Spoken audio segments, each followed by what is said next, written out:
Hello, screenwriters and novel writers. Welcome to Writing for Screens, writing my novel, Progress Report number 7. My name is Glenn Gers. I am the guy who makes Writing for Screens a channel that tries to take what I learned in a 25-year career writing for TV and movies, trying to take all the stuff that I had to teach myself during that and in the 18 years it took me to get that jobs, and trying to boil it down to some useful tips and skills and tricks that might work for you.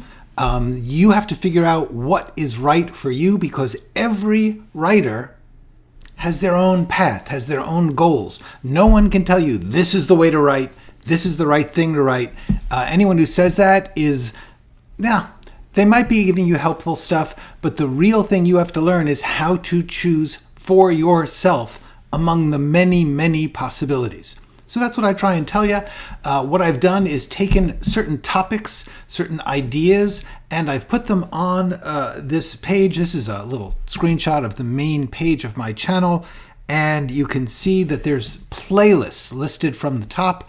The first 3 on the page are these: Screenwriting Essentials, Screenwriting Tools, Skills, and Craft, and The Process, Being a Writer. So these are each collections of little 10-minute videos where I took a topic like genre or dialogue or dramatic action, and I gave you everything that I can in terms of things to try, insights, tools, skills, and I'm giving them to you in this little bite-sized form, as simple as I possibly can make it. It's not everything, but there's about 50 of them now, 50 of these little lesson videos. I urge you to take a look at them because almost anything I think is valuable, I've tried to put in there. Then I do these live streams.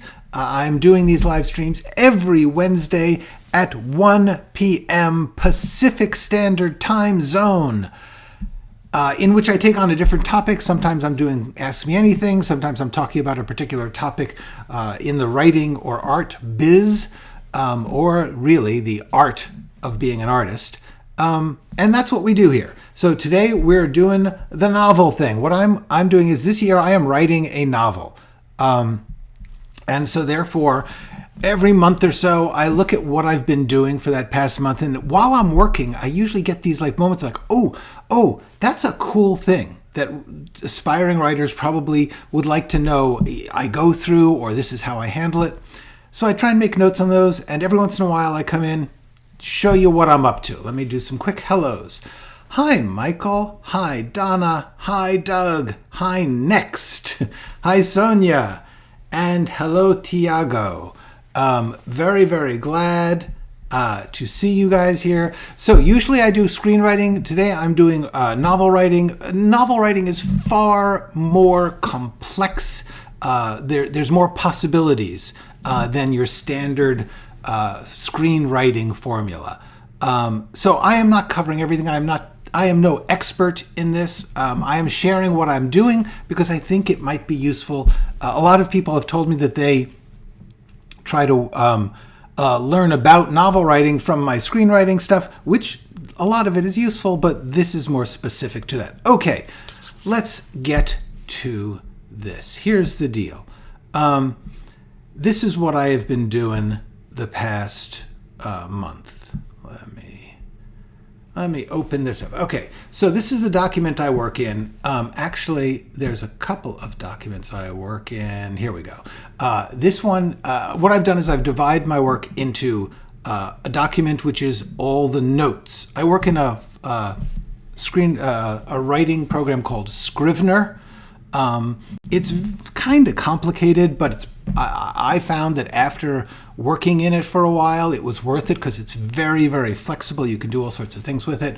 But you can do this anyway. You can do this just in folders and word processing.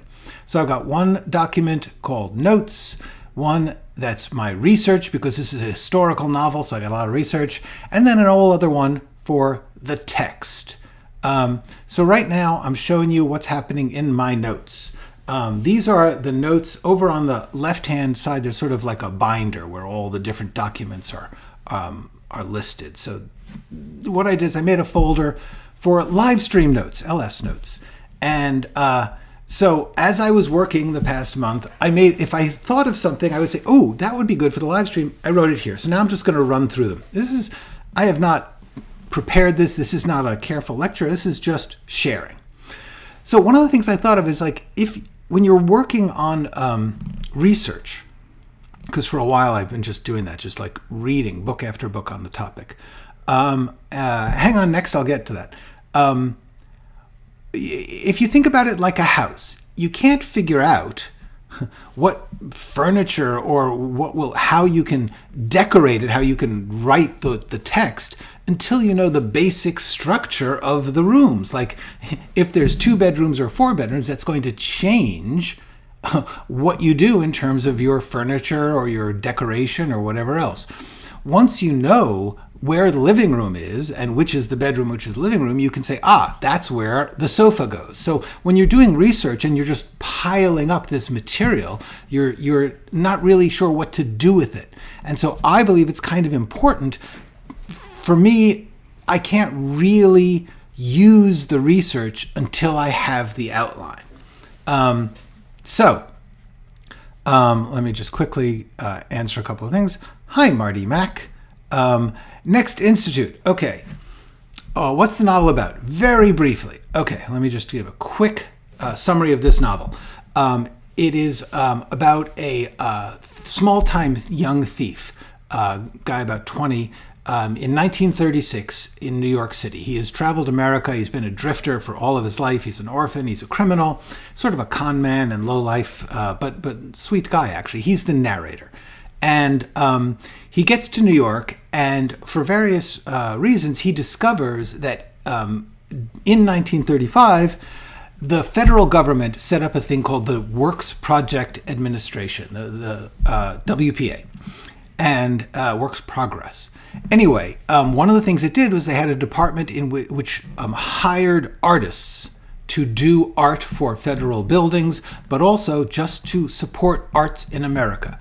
So therefore, painters were being paid a weekly salary to paint paintings and deliver them to the government.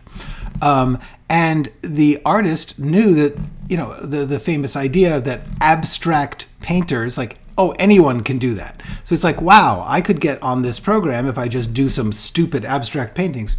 Turns out abstract art is not that easy, and people know the difference.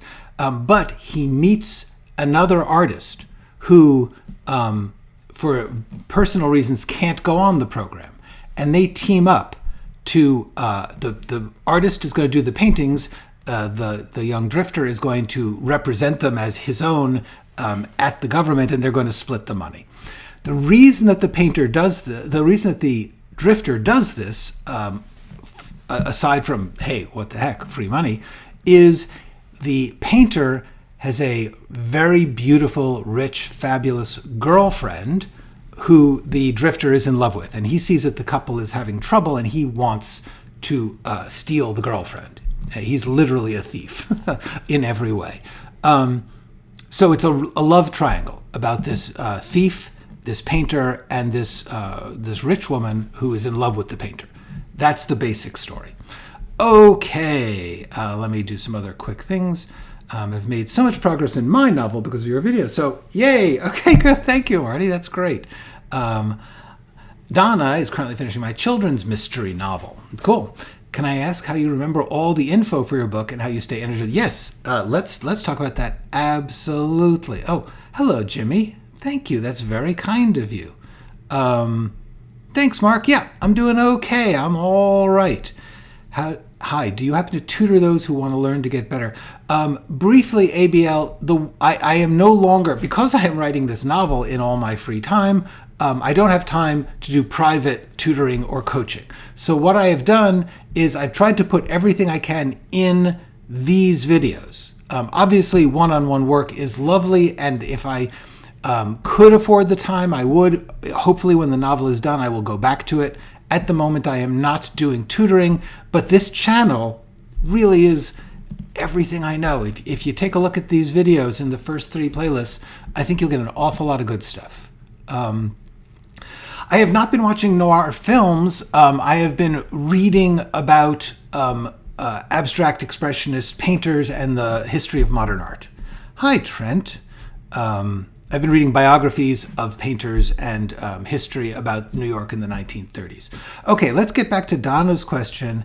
How do you remember all the info? Because this is where the good stuff is. This it's not really a document. This word processing folder has many, many subfolders in it. As you can see, if you look in there's sort of a overview on the left-hand side.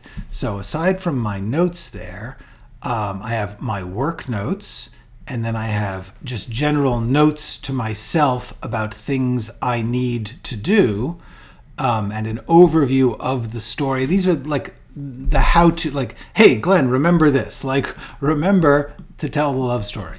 And then I have the outline. And this outline is very detailed. That's what I'm spending months on this outline because for me, when I get to writing the words, especially in fiction, where the words, like you're painting with words, you're creating everything with words.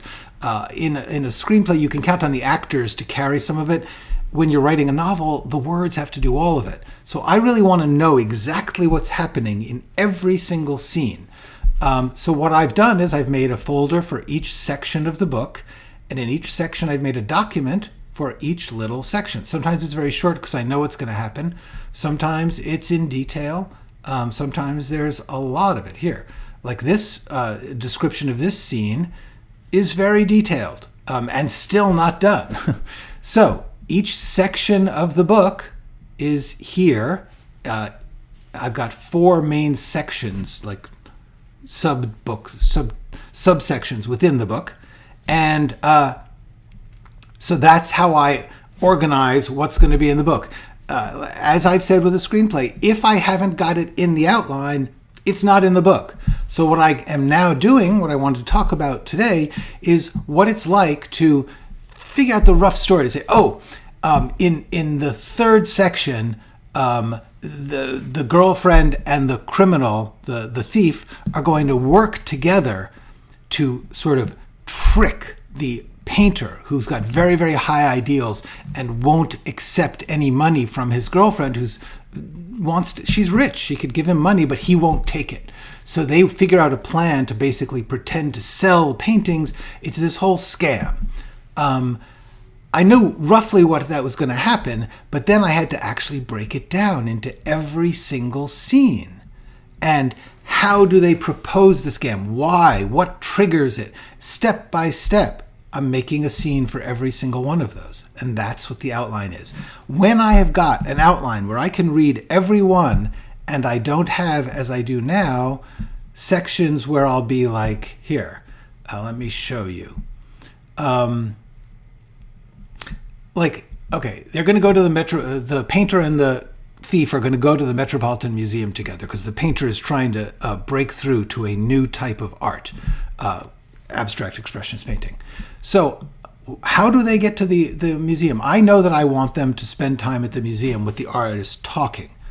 But what gets them there? Is it that the artist says, I want to go there? Is it that they've been taking these walks together around the city?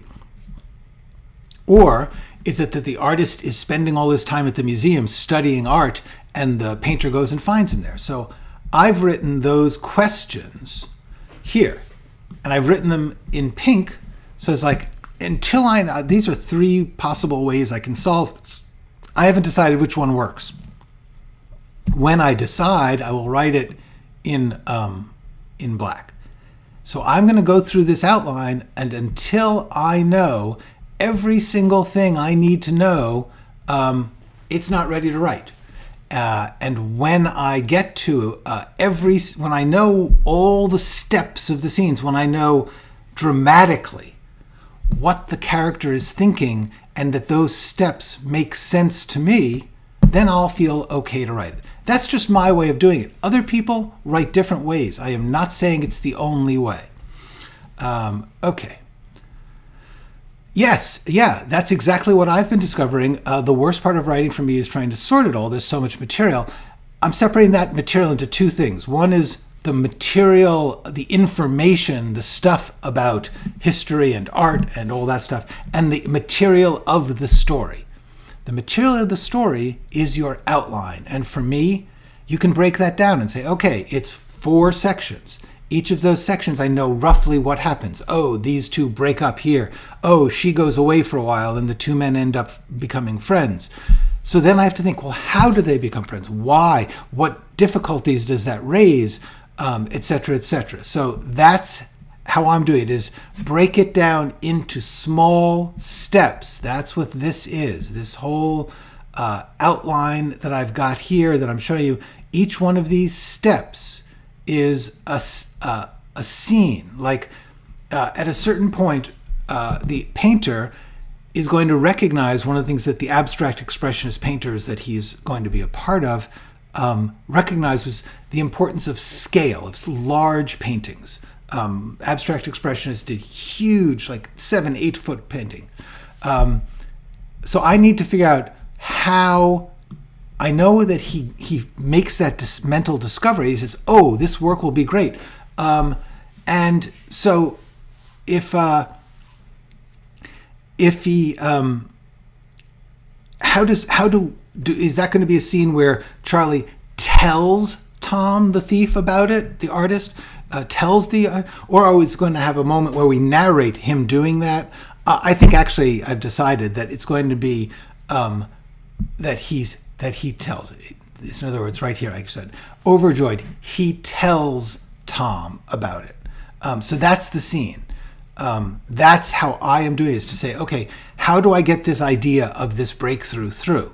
And the way I want to do it is that Charlie's going to come to him and say, I thought of this. It could also be different. It could be that one day Tom comes in and he sees a giant canvas and he says, hey, what's that? Or it could just be a summary that Tom writes, because Tom is the narrator, saying, and then one day in the spring, Charlie figured this out. Back then, would it be commonplace to... It would be commonplace to... yes, my characters will meet famous people, a few of them a little bit. Mainly, they're actually going to meet people who are going to be famous. Hang on just a moment, please.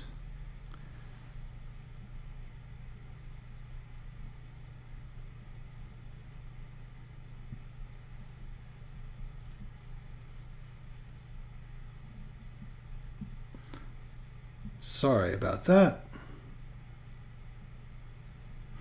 Okay. So, don't over-rationalize it. It's wonderful your characters can decide for themselves. Here's the thing. This is an interesting concept.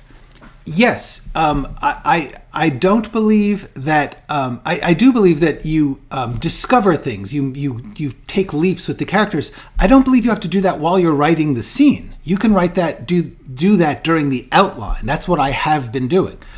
This whole month, I've been working scene by scene, and I've made some very exciting, creative discoveries. Just all sorts of things. I just didn't want to do it where I wrote paragraphs and paragraphs of description and dialogue until I knew exactly what was going to happen, because I don't want to write paragraphs of description that I have to throw away. Instead, you can be creative. I don't personally believe the characters can decide for themselves. I personally believe your characters are created. They don't make decisions. You make the decisions for them. You make the decision while you're improvising in their heart. I believe that that the phrase like, oh, the character tells you what they want, is you coming to that discovery. That's how I look at it. If you want to, work directly with your characters and they tell you what to do, that's great. It doesn't work for me, so I'm talking about how I do it. But the question of whether or not you should not, quote, over-rationalize it, I do believe that, but I believe you do that in the process of figuring out all these scenes. I have had the experience of writing things where I just went on the moment of inspiration. I have not found that I can follow inspiration for the length of time and the complexity of the kind of story I tell. It takes years to write a novel for me. I can't keep just going on the flow, and some of the things I'm doing, I'm discovering in the outline, and so therefore I am being improvisational and creative just before I get to the actual writing, because when I get to the actual writing of the scene, I want to be inspirational and improvisational about the words, about the description, about the details. But I can't do that if I don't know what's actually happening, for me. Okay. Burgundy. Hello, everybody. I have a question. Do you use a notebook structure as an equivalent to the 3 acts? Oh, I see. No. The notebook structure here is... there isn't really a 3-act structure here. There's kind of a 9-act structure, because here's what's happening. Let me show you what this outline is. The notebooks, the structure of this book, the structure, here's the outline. It's these 9, I think, sections. There's 1, 2, 3, 4, 5 small sections. The way that this story is framed is that the events that happened back in the 1930s and 40s were written down by Tom the thief as a memoir many years later in the 1970s. He wrote those in 4 of those composition notebooks, the ones with the black and white. There's the things that in American schools, the kids all used to have them. They're little bound line notebooks. So this guy wanted to write down his memories of this fabulous point in his life that changed his life. So he wrote it. It took 4 of those little notebooks, just free-form writing whatever he felt. Those notebooks are found in the 1990s by a series of people. One person finds them, he passes them to another, they take them. So that's the structure. The structure of this story is we see a person finding the notebooks, then we read the contents of one of the notebooks. Then we see another person finding the notebooks and bringing them to another person. Then we read another notebook. So what's happening is we are seeing the fate of the notebooks as we read the story of what happened in the 1930s.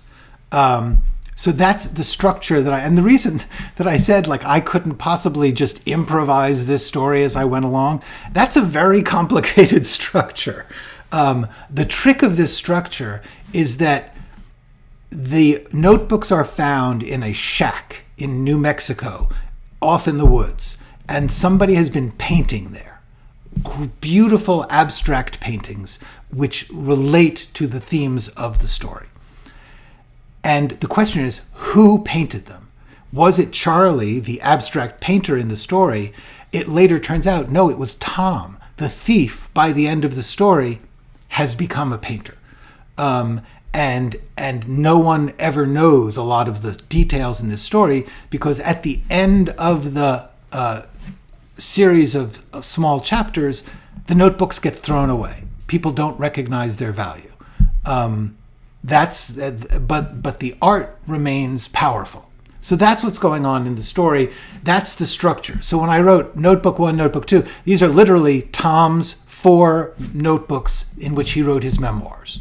And the 4 sections of the story talk about different... in the first section, he's trying to steal away Charlie's girlfriend. In the second section, that blows up in his face. The girlfriend leaves town. And so Tom and Charlie are left together in New York, and they actually become friends, and Tom begins to respect the guy he was trying to rob. And in fact, by the end of the second book, he's contacting the girlfriend and saying, I think your boyfriend is in trouble. Please come back. And so in the third, the thief and the girlfriend try to help the artist who is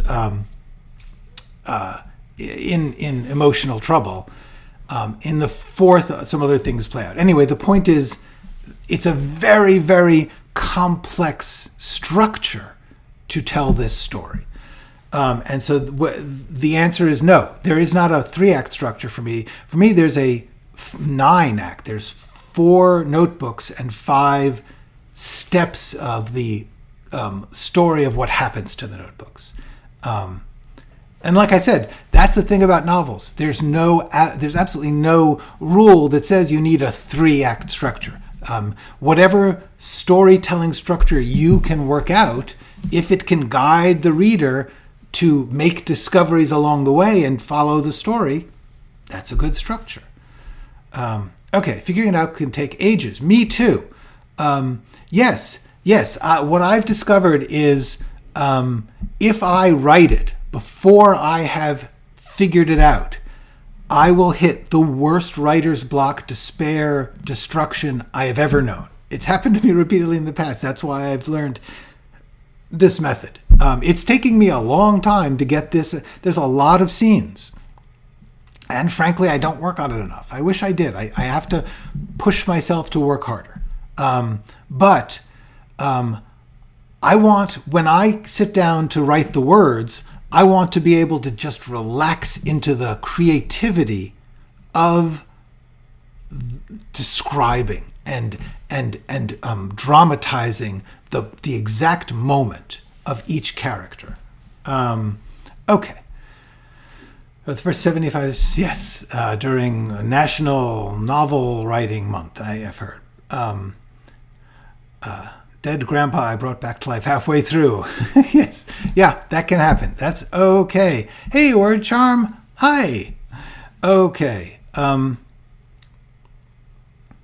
Yeah, I should be faster too. We should all be faster, except maybe, I don't know, like Stephen King or something. But at least I know, and I'd love to spend some more time showing you how I'm doing it. I'm going to try and answer a few less questions so I can show you this. It's a list. I mean, I've got a checklist now. I have these 9 sections, and if I can go through each section, and some of the sections are subdivided, but each section has 20, 30 steps in it. If I can just say, okay, 3 steps today, the 3 sections that I know what's going to happen. If I can keep doing that, I will get it done. That's it. Too complicated to answer, but the answer is none of the main characters are alive by the time the notebooks are found. Thank you. I think it sounds great too. Yeah, that's what I was. It's funny. I did this for script writing. I did the 200 episodes of script writing, letting you see my process. And I thought, God, why did I do that? People don't care. It's too much to take in. And then recently, and I think you're here, Sonia. I think Sonia sent me a comment on one of there's a comment on section 66, hour 66, and she was like, "Oh, I know that feeling," because I was pissed off about worrying about the chronology of things in the story, and I realized somebody is actually watching these. Not a lot. Nobody should watch the whole 200 hours. But if it can help someone to see this kind of behind the scenes nuts and bolts method, and that I know that it would have helped me. And so that's what I'm doing here. So I'm just so grateful that people are watching. Is it okay for me to abandon for a while the main character's perspective introduced first in my short story? Yes, it is okay. It depends. Certainly if you're writing fiction, it's completely okay. That's one of the things I've been doing here is, like, I have a section where the artist is going to be struggling with his painting. Well, he did that alone. Our main character, our narrator character, Tom, couldn't see it. But he talked a lot to Charlie during that part of his life. And so now as he's narrating it, he can narrate that. He can say, Charlie was doing this, Charlie, and he can imagine it and he can describe it. So I think it is okay to drop certain things. Even in this case, it's a first person story. But yes, it is. The thing you have to keep a track of is, are you losing the audience's coherent flow. Like, they might enjoy following one character and then another, but if they can't keep in mind what the main question driving that is, then they'll lose interest. For me, the main question driving it is, what's going to happen with this love triangle, and what's going to happen with these notebooks? Those two questions are driving every part of the story. Hi, Sonia. I have a character in my novel who has to do two certain tasks, but after figuring out this first step, and thus his personality, I realized he couldn't believe. Yes, yes, yes, let's talk about that. How do you deal with that sort of character choice? Invent another for the second task? That will depend, but let me just tell you about this, because this is very much what I was working on. Here in notebook number 2, I have a section here in this folder. This is a big deal for me. Here's the thing. I wanted to write this novel partly because I thought of this great story, but also because the period happens to appeal to me, because in my younger days, when my high school days, it was not the 1930s and 40s was very interesting. Also, I used to do art. I used to do drawing and painting a little bit when I was a teenager. And my mother was, in fact, a painter and graphic artist for many years. So I grew up seeing that and feeling a certain wonderment at the idea of painting. And so I wanted to capture that in this novel. The tricky thing is, it made me want to delve into the history of modern art and try to explain what the discoveries of modern art were.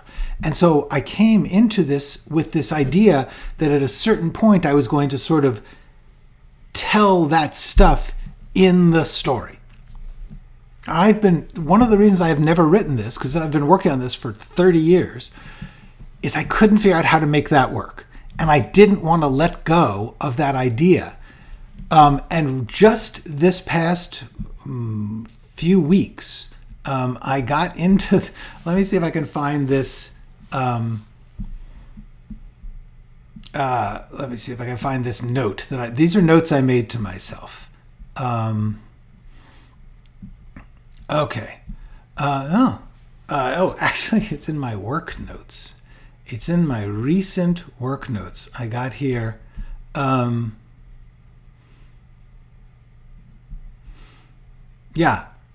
see. I think I got to the idea, like, this is me talking to myself on paper. And so like these guys, the walks and the visions. In other words, Charlie's going to explain his vision, his idea of what abstract art could be, which at the time that this story is happening has not been invented yet. It's at what's called later abstract expressionism. And I had to realize, I'm going to read this to you. This has always been the most intimidating part of this project, and I think the simple truth is I have to get over my ambitions. I'm not going to be writing a history of modern art. And in fact, I can't even really know what this stuff is until I have written some version and can read it in the flow of the novel. I will not be able to fully decide how much art history I can put into this novel until I have rough drafted the scenes where Charlie is talking about art history. And then I'll see how much I can fit in. So I say, let's get the thing down.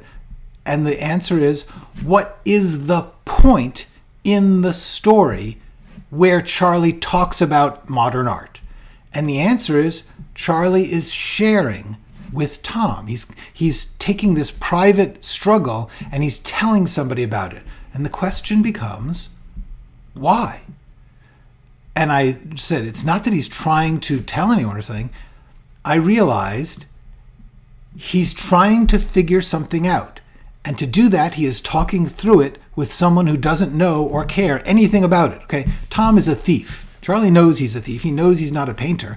So Charlie is trying to explain art to a person who doesn't care about art as a way of explaining it to himself, figuring it out.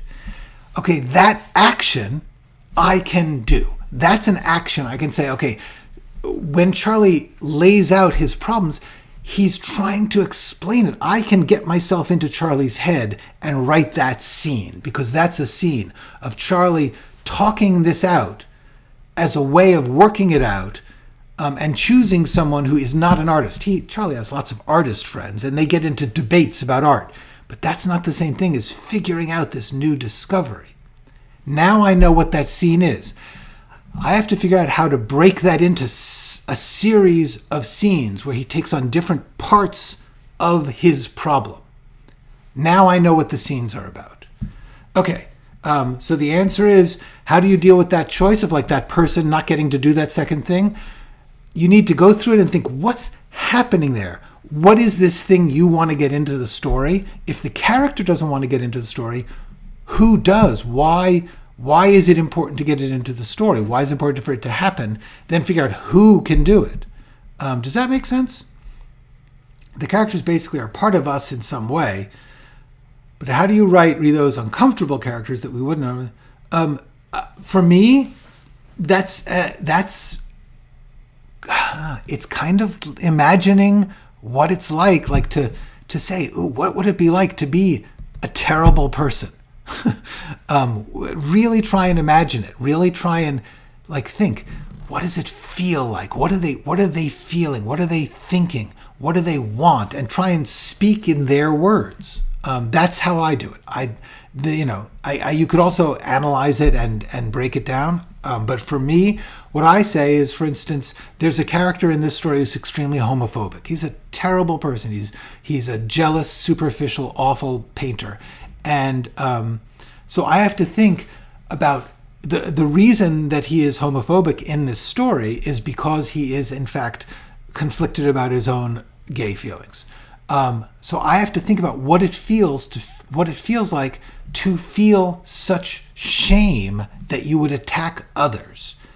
Because that, I believe, is what he's doing. And I have to think about those feelings, and I have to think about where in my life I felt not that, but a version of feeling like people would be upset with me for who I really am, or things like that. You put yourself into those moments and you write whatever comes out.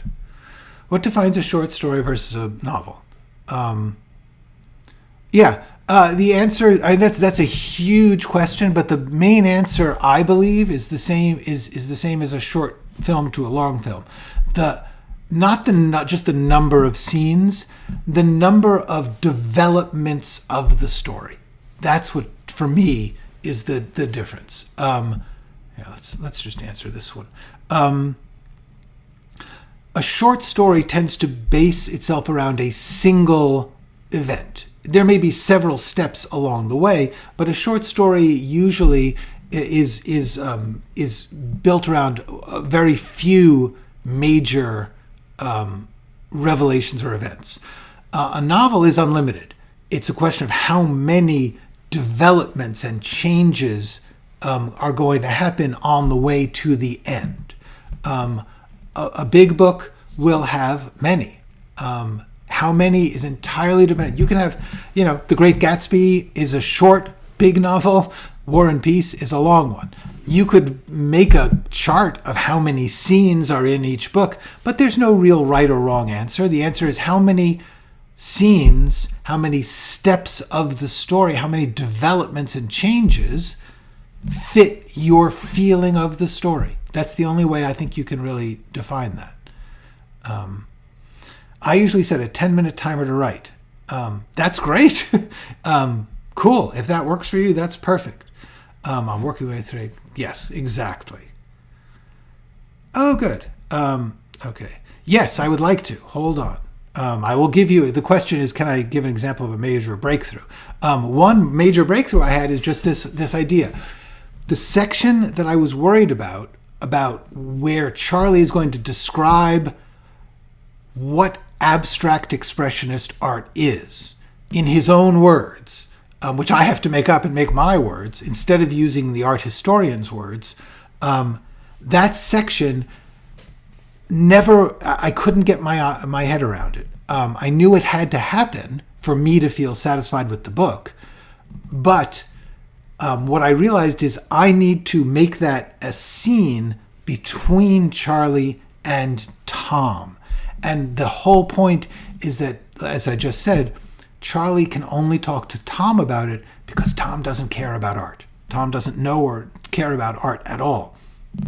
So Charlie can get past all the formulae and rules that he's learned to try and get to something new, which is what he's trying to do. That was a big breakthrough, to say the defining action is Charlie trying to solve his problem. That's an action. Yeah. I agree. Thank you very much.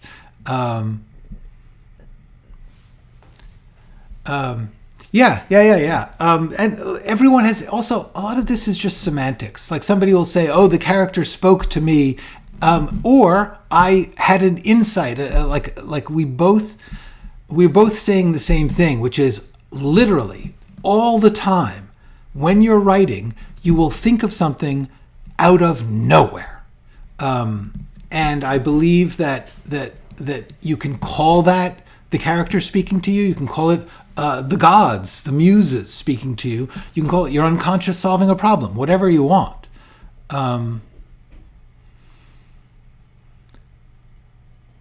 Yeah, I agree. Basically, what Word Charm is saying is that when you say, like, oh, I'm writing for an imaginary reader, that imaginary reader is kind of in your head. Good. Yes, get it done. Let me talk a bit about an earlier note, because I wanted to talk about the breakthrough, this idea. I'm going to basically read through what a description of something that happened to me about a week or two ago. Okay. I had to write about the section of this romantic triangle where the thief is hanging around with all the artists now that he's on the weekly salary scamming the government. Every week he meets with the painter and his girlfriend to split the week's pay, because the thief goes to the government office, gets his check, cashes it, then he meets with the painter to split it, and then the reason that's so important is that that's a moment when the thief gets to be in the company of the woman he's in love with, the other guy's girlfriend. And I had I'd written a summary of where each one, because the girlfriend at this point is very frustrated with their relationship because the painter won't let her be close to him because he's ashamed of the disparity of his poverty and her riches. She's very rich and he's very poor, and he's so ashamed of it and so self-conscious about people thinking, oh, he's mooching off her, he's living off her, he's a gigolo, that he won't take anything from her, which is actually bad love. It's not a good relationship, because there should be give and take between people who love each other. And if one has more of something, they should be allowed to give. But the painter is so stubborn that he is keeping them apart. And this scam with the government is making it worse, because now he's got money, and he's getting it in a terrible way. So I had to get a point at which Billy, the girlfriend, stops hanging out as much. She won't go to these get-togethers with the other artists that the artist Charlie loves. Artists in the 1930s were very, very into meeting and talking and debating art theory and social politics and stuff. And Charlie, the artist, loves doing that. And his girlfriend is not thrilled by it. She doesn't really like art that much. So I needed a scene where we see that the girlfriend recognizes that the thief is trying to win her away from the artist. So I thought at a certain point in one of these parties, Charlie, the artist, is having a big debate with the other artists about the future of abstract art and what kind of new art will happen. And Billy is bored out of her mind. And she decides to leave the party. Tom, the thief, goes with, he says, I'll help you get a cab, which she doesn't need, but they both know that. They both know that he's trying to point out to her how her boyfriend is turning into a jerk. And so I thought, okay. So I thought she has to say something to Tom about, like, I know what you're doing. I know that you're trying to steal me from my self-obsessed painter boyfriend. And she has said, you don't understand. I love him. Even if he is self-obsessed right now, I still love him, and you're not going to steal me away. But later on, I had a note that at a certain point, she has to ask the thief to help her. The artist is beginning to drink too much because he can't solve this artistic problem. And she needs the thief, who spends more time with him, to keep an eye on him, to take care of him. So I realized that's that moment when they're going out to this cab, and she's like, I wanted to have a moment where she says to him basically, this is actually your fault, Tom. This is actually your fault. If you hadn't come to Charlie and worked out this scam to steal money from the government, he wouldn't be drinking too much and not willing to move in with me until he has made his great painting, which he is stuck on. So I now have a scene in which they are out. She's getting a cab, and just when she gets into the cab, she asks him to help stop Charlie from drinking so much.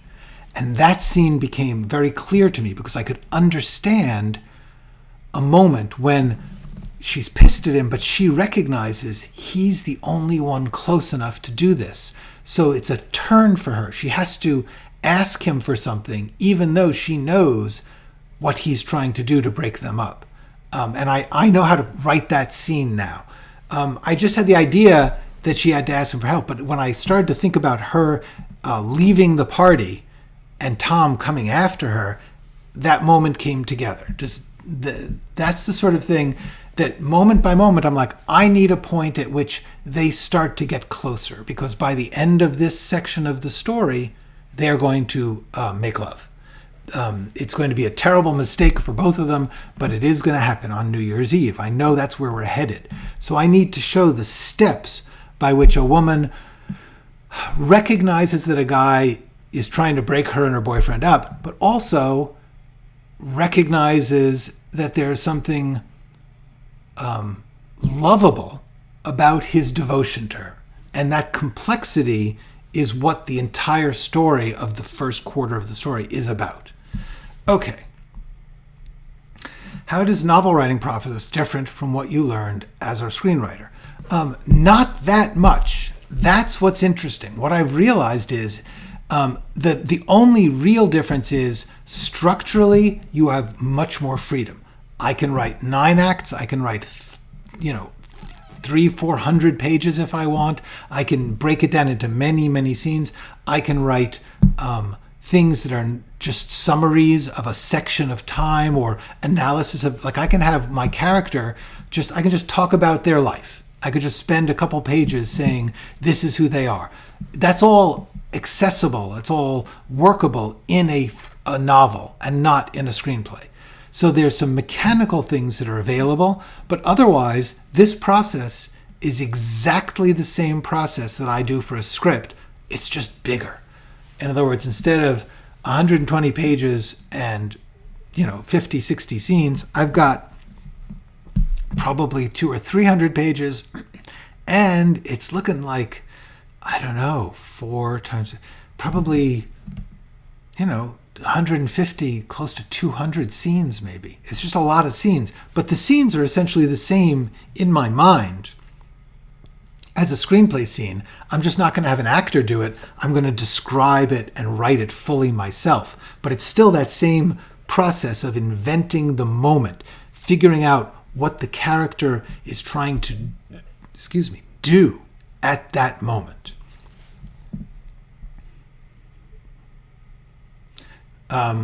Yes, when I'm writing, I literally visualize and imagine myself in the specific place that I'm writing about. Yes, literally I think for me, what's more important is that I'm in the character's soul, body, personality. It's like I go inside the characters. I think, what is it like to be each of the characters? Yes, I believe that's what you have to do to write. Or at least that's one way to write, is to try and create the mechanics and then imagine them so completely that you can write the creative version of it. Okay, so I think that's where I'm gonna. Yeah, if so, will it? Do you feel you are writing your novel cinematically, and will it make for a better adaptation? The answer is I wouldn't mind it being an adaptation. I suspect to do it right, you would need to do it longer than a movie. It would have to be a series because I'm doing a lot of scenes, a lot of steps. Could it be condensed down to a movie? Sure. And it would be good. Yes. The short answer is, when you think, it's not so much cinematically. I'm not a big fan of that that term, in terms of, like, when you write, what you're really trying to do in a screenplay too is not write cinematically. So you're write dramatically. You're trying to write, and I've talked about this in my videos, the concept of dramatic action. Please take a look at that.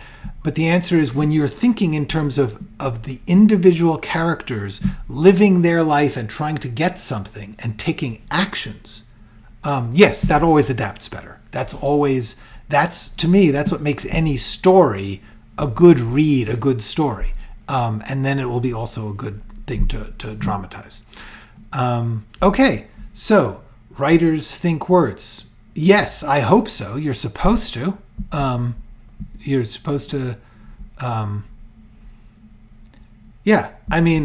novelist thinks in words. Down the line, eventually, yes. Just as a director has to translate a script into visuals and sound and performances, a novelist has to take all of those elements, the visuals, the sounds, the feelings, the performances, you have to make them into words. That is, in fact, the job.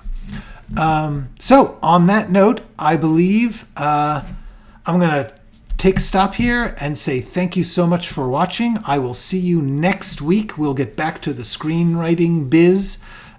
In the meantime, go write something.